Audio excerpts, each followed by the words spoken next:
Seasonal rot. A tragic phenomenon in which a series that started out great ends up losing the spark that made it special, becoming a shell of what it once was. Whether it be due to a change in direction, a lack of new ideas, or behind the scenes issues beyond anyone's control, it isn't uncommon for a long-running show to see a dip in quality. While some may toss these off-seasons away and opt to remember what made these shows good, degenerates such as myself who have way too much free time instead choose to dig up the shameful chapters in these shows' stories and examine just what led to their downfall. This, my friends, is Seasonal Rot Showcase.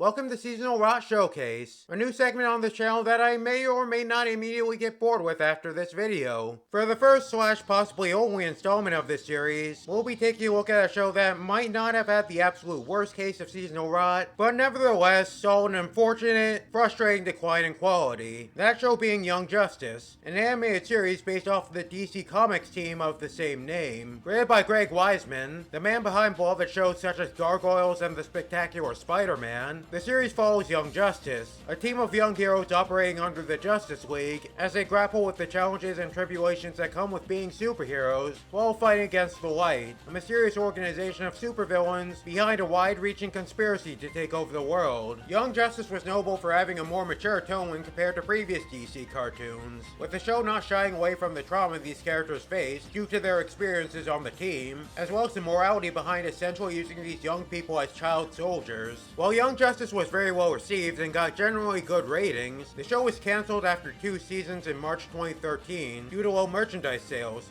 because capitalism, ending the show on a massive cliffhanger. Now, it didn't get into Young Justice until a few years after its cancellation, and while I personally don't think it's quite on the same level as the likes of Justice League Unlimited and Teen Titans, I still consider it to be nothing short of excellent. The characters were well written and had engaging dynamics with one another, the stories were mature and captivating, while still having a sense of fun, and the action was great, so it was really disheartening to see this show end on a cliffhanger, and unsurprisingly, a ton of people felt the same. The Young Justice fanbase, understandably unhappy with its cancellation, would spend the next few years campaigning for the show's return by signing petitions and rewatching the show on Netflix. For most shows that ended prematurely, this would be where the story ends. But on November 7th, 2016, after more than 3 years of fan demand, a Young Justice revival was announced to have begun development. Season 3 of Young Justice would premiere on January 4th, 2019, and was hosted on the then recent, now dead and buried streaming service DC Universe. Given the legacy of Young Justice and the hype behind the revival, it performed well enough to warrant a 4th season, this time being hosted on HBO Max, and premiered on October 16th, 2021,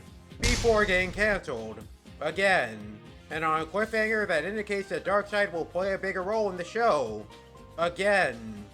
Time is a flat circle. Fun fact, we literally didn't get a release date or trailer for Season 4 until the exact day it premiered on HBO Max. In hindsight, that really should have been a warning sign. And let me tell you, the Young Justice revival was definitely the cartoon ever. In contrast to the glowing praise that Young Justice received during its original run, the reception of the revival seasons were far more mixed. While it does have its fans, general consensus is that the revival was a significant step down from the original series, and I have to agree. Now, this isn't me saying that the Young Justice revival seasons are straight up bad, it's just that they failed to measure up to the quality of the first 2 seasons, and ended up feeling just kind of lackluster in comparison. Before I get into my issues with the revival though, I do want to acknowledge the things in it that I genuinely enjoyed. The way the revival seasons characterized Roy Harper is probably my favorite thing about them. They took this cool, angsty character and turned him into this chill, good-natured dad who's just trying his best. Easily the character with the biggest glow up in between runs.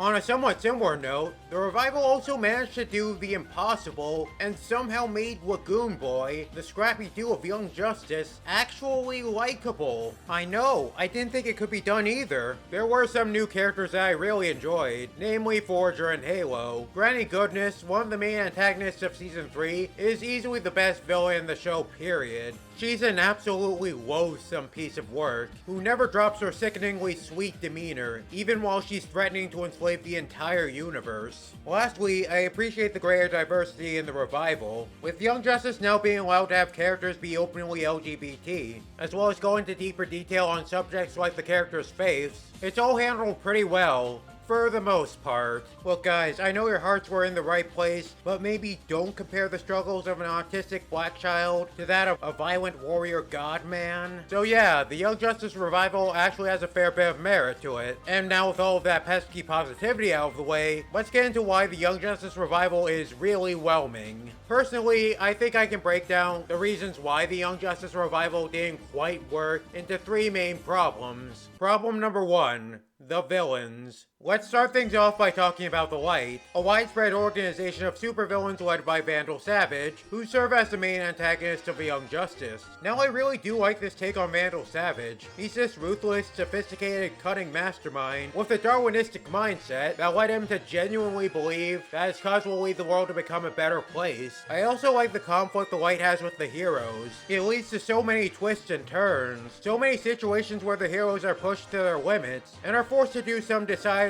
less than heroic things. Or at the very least, I used to like the conflict with the Light. What changed between the original and the revival? Nothing. And that's the problem. Our heroes have been fighting the Light for nearly 100 episodes, and they haven't made any progress in defeating them.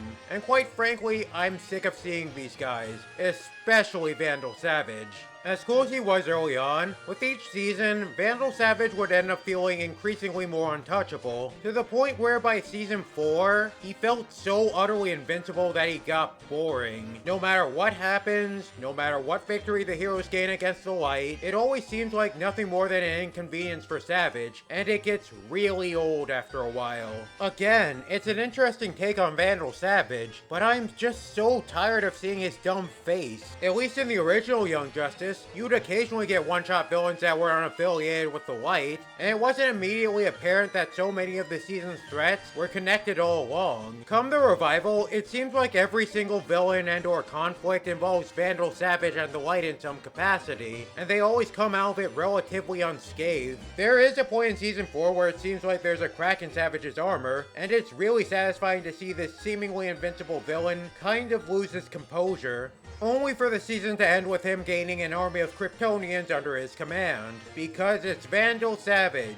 and Vandal Savage needs to constantly come out on top. It really feels like they were trying to capture the appeal of someone like David Xanatos from Gargoyles through Vandal Savage, with the both of them being sophisticated and manipulative villains who are always 2 steps ahead of the heroes. Unlike Savage though, Xanatos was still great throughout the entirety of Gargoyles. You wanna know the reason why? It's because they knew when to give him a break. Not every conflict was caused by Xanatos' machinations. Gargoyles wasn't focused squarely on trying, but ultimately failing to take Xanatos down. They let other villains take the spotlight. He was even allowed to lose from time to time. Xanatos' presence in Gargoyles never felt overbearing, unlike Vandal Savage, who has to be the center of everything via the Light. I just don't get why they kept the Light as the primary antagonist throughout the entire show. Not only would their presence get stale, but every subsequent season gives equal focus to a new antagonist group working with the Light. Season 2 had The Reach, Season 3 had Apocalypse and the Bedlam Syndicate, and Season 4 had the House of Zod. Young Justice clearly had other ideas for main villains, but with how it continued to painfully drag out the Light storyline while making minimal progress on it, these new antagonistic groups almost came across like a distraction from the main conflict at hand. So at that point, why not just wrap things up with Savage and friends and move on to different villains? I think Young Justice could have very easily concluded the Light conflict by the end of Season 3, and would have been better off for it, but instead it decided to stretch it out until the show got canned a second time. And don't even get me started on Darkseid. In the Season 2 finale, it's revealed that Vandal Savage has been working alongside Darkseid the entire time, and since then, the two of them have shared the role of Young Justice's main villains. Back when the show was first cancelled, one of the biggest questions that permeated throughout the Young Justice fandom was what exactly the series had in store for Darkseid. So as you could imagine, when Young Justice was revived, people were excited to see what they do with one of DC's biggest bads, and as you could also imagine, they were disappointed when Darkseid ended up doing nothing throughout the entirety of the revival. Seriously, Darkseid literally doesn't do anything in this show. He doesn't even get any lines of dialogue. Darkseid spends the entirety of Young Justice just standing there. menacingly.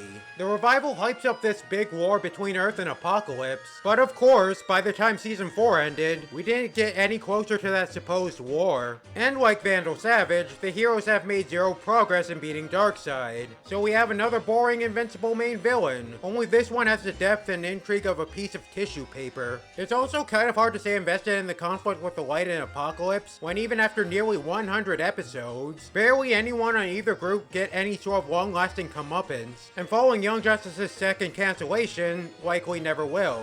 Well, except for Ocean Master. They killed the crap out of that guy. Twice. Oh yeah, I'm back! Did you miss me?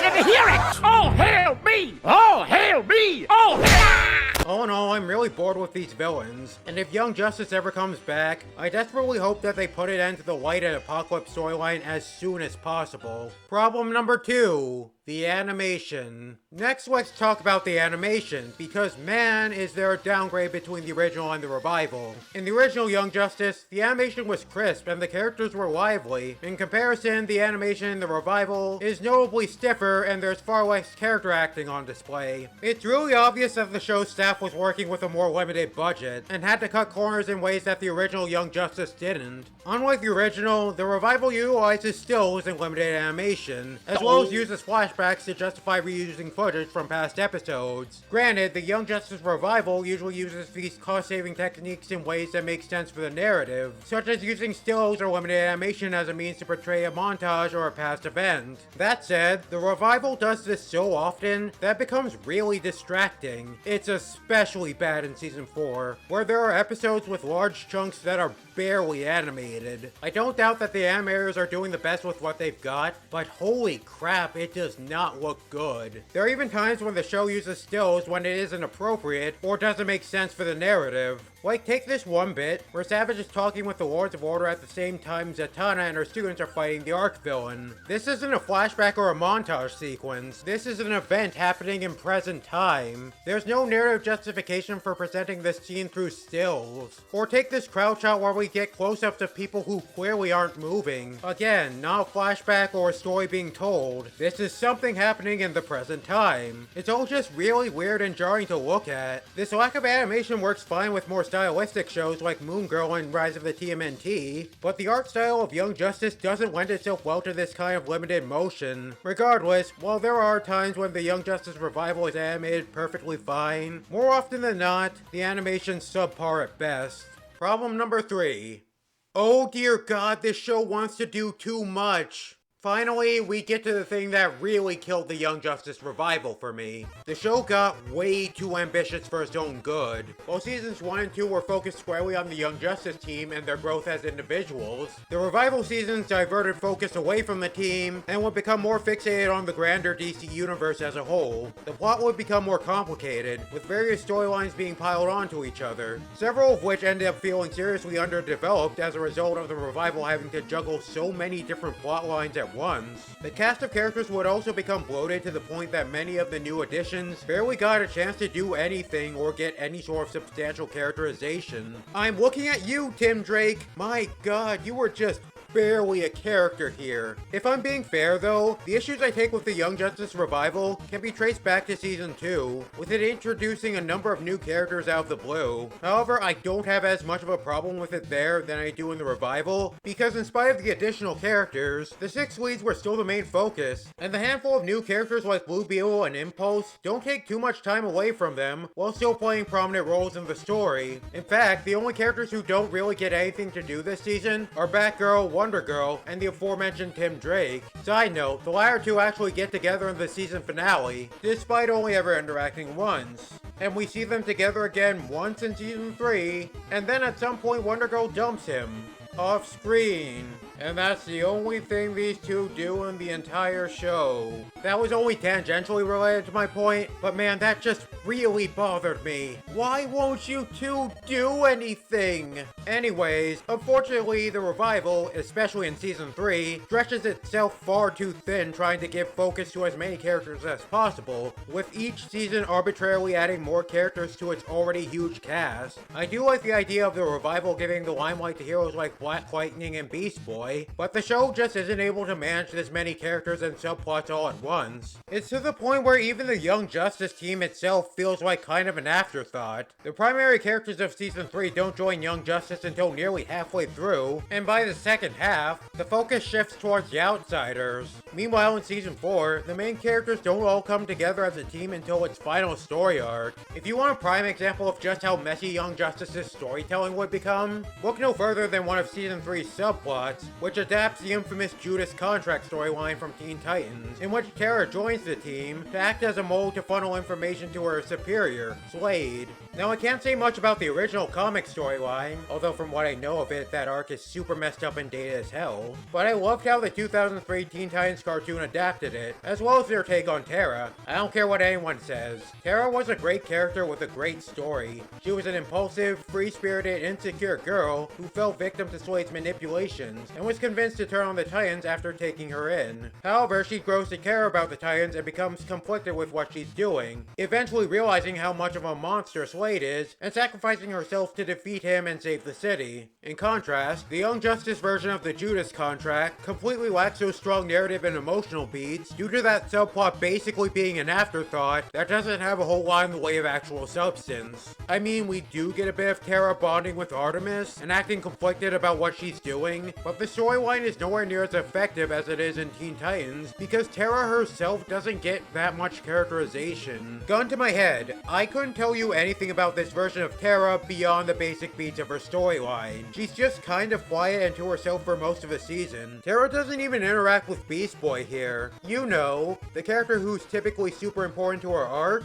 which makes Slade's order to off him mean way less than it would have otherwise. Admittedly, I do like the resolution, and it's neat that this is one of the few versions of Tara who lives and gets to be a hero for real, but she's given so little personality and focus in Young Justice that her arc fails to leave any emotional impact. As for Slade, the antagonist of the original arc, he barely has a presence in Season 3, and only has something like 3 or 4 total interactions with Tara. Like Tara, Slade's just kind of there. His entire character is that he's an assassin and not much else. I guess he also kind of cares about Tara, which, while much more preferable to the utter nastiness that went down in the comics, the relationship isn't super developed, and it's just so weird to see any version of Slade that isn't a complete monster. I'm not alone on this, right? Because I cannot see that man as anything other than pure evil. Back on topic, the Judas contract subplot is so nothing that I have to wonder why it's here to begin with. Season 3 already had so many characters with so many subplots that were fighting for prominence. Why did we need another when this season clearly didn't have enough time to give it the attention it needed to be truly good? It's a classic case of quantity over quality. Credit where credit's due though. Season 4 is a lot better with managing its storylines and expanded cast. As opposed to being this one big disjointed narrative, where characters and plots are constantly popping in and out of focus, Season 4 is divided into individual arcs that center on one of the founding members of Young Justice, with each one being accompanied by a different cast of characters. Connecting all these stories is the supposed death of Superboy, the cast dealing with it, and the looming threat of Zod. This was an absolutely brilliant move on the writers' parts. This approach gives Phantoms a sense of cohesion that was sorely missing from Outsiders. That said, despite being more focused and better structured, Season 4's format has its own issues, namely with how some arcs feel like they drag out an episode or two longer than they really needed to. Also, it still feels like Young Justice wanted to do too much and spend too much time simply setting up new plot threads to be explored in the future. Like, it's all but confirmed that Jason Todd is indeed alive and under the employ of Ra's al Ghul, which means absolutely nothing since we don't know anything about this version of Jason Todd, given that he wasn't in Season 1 and was killed before the events of Season 2, something that's barely acknowledged in the show. He's finally name-dropped and has his death referenced in Artemis' Arc of Phantoms, even making a brief reappearance alongside Ra's al Ghul, but again, Jason's just kind of there and is never truly acknowledged by the narrative. Like Tara, I have to ask, why is Jason here if you're not going to do anything with him? It's just another thing added onto this increasingly convoluted plot just because that ended up going absolutely nowhere. What makes the sheer amount of stuff in the Young Justice revival even more frustrating is that a lot of these new characters, relationships, and status quo changes are introduced off-screen in between seasons. It's so jarring. I actually do think that having Season 2 take place 5 years after the the first was a pretty clever, interesting move. The teenage heroes we were familiar with are now adults, and the show suddenly thrust us into an entirely different status quo alongside entirely new characters. It was exciting to see. Then they did it again in season 3, jumping forward 2 or so years and giving us even more characters and off-screen developments. And then they did it again in season 4. More characters, more off-screen status quo changes. Who are these people and why should I care? Season 2 at least addressed and explored the majority of its status quo changes, which unfortunately isn't the case in the Revival series for the most part. The Young Justice Revival is just full of so many weird out-of-nowhere developments that just kind of happen. The sheer amount of moving parts in the Revival also causes the pacing to get all kinds of wonky. Like in Season 3, Granny Goodness is built up as Season 3's primary villain, with it all culminating in our heroes defeating her in what feels like the season finale. Except there are 2 more episodes left, even though the primary conflict is over. And that's because there's still so much crap that needs to be resolved that the show didn't have time to get to. Also, Baron Bedlam, the season star villain who we hadn't seen or heard from in like 20 episodes, is suddenly the final boss. Again, the Young Justice Revival was so messy and disjointed. If you're looking for an example of a DC cartoon that does an exceptional job of juggling its sizable cast of characters, just look at Justice League Unlimited. There are a lot of new additions to the team, but the show always keeps the founding members of the Justice League as the primary focus, while allowing secondary characters like Supergirl and Green Arrow to contribute to the overarching narrative in a meaningful way. Even minor characters like Vigilante and Booster Gold get their time to shine. Meanwhile, the characters who don't get much of anything to do are just background characters that the show doesn't bring attention to. Whereas with Young Justice, it feels like they want you to care about characters like Wonder Girl and Tim Drake, but they're given so little characterization and so few things to do that I can't help but question why the show's even bothering with them in the first place. Overall, Young Justice's plot and setting became way too busy and convoluted. Young Justice, at its core, is supposed to be a mature look at this team of young people who have to work through their personal issues while grappling with the massive responsibilities that come with being superheroes, and watching them grow into better heroes and better people as a result. But I feel the Revival seasons became so caught up in expanding the scope of the show's setting that it lost sight of that.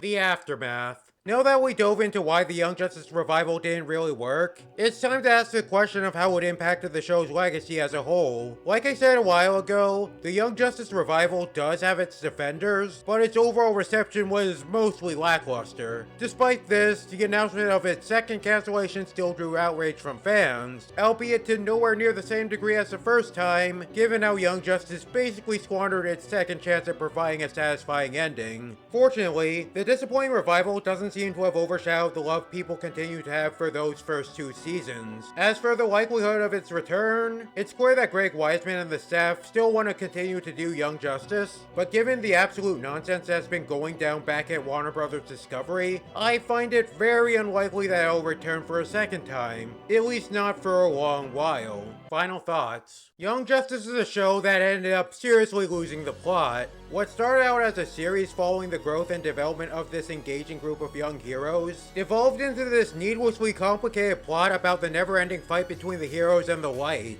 That said, despite my issues with these seasons, I can never bring myself to truly despise this deeply flawed Revival. It might not have been great, but it still gave us a good number of strong character moments and effective emotional beats. Stuff like Halo exploring their faith and gender identity, and Beast Boy finally breaking down after spending a season grappling with PTSD, is the reason why I was willing to sit through so many strange storytelling decisions and a needlessly bloated plot, and why I'll probably come crawling back to this series if it ever comes back. However, if I'm being perfectly honest, I can't say I was ever really torn up about Young Justice's second cancellation. I mean, 98 half-hour episodes is a monumental feat for any show, so you can't exactly say that it was gone too soon. Besides, ignoring the sequel hook in the post-credits scene, the final episode ended the show on a nice note with Connor and McGonn's wedding. Plus, it seemed like it was setting up some sort of adaptation of Heroes in Crisis, so this cancellation might have been a mercy kill.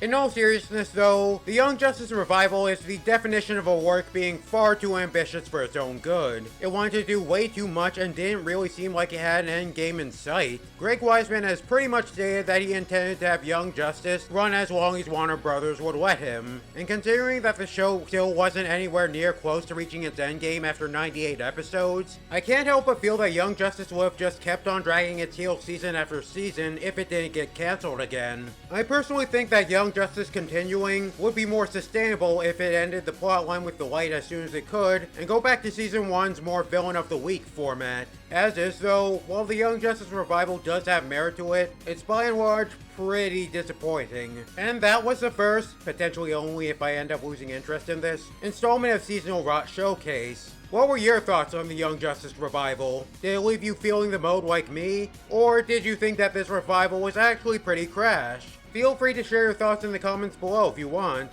And remember, Wally West deserves so much better. Seriously, how did he not come back in the revival? He's already been through so much crap this past decade. Just let him have this, you cowards!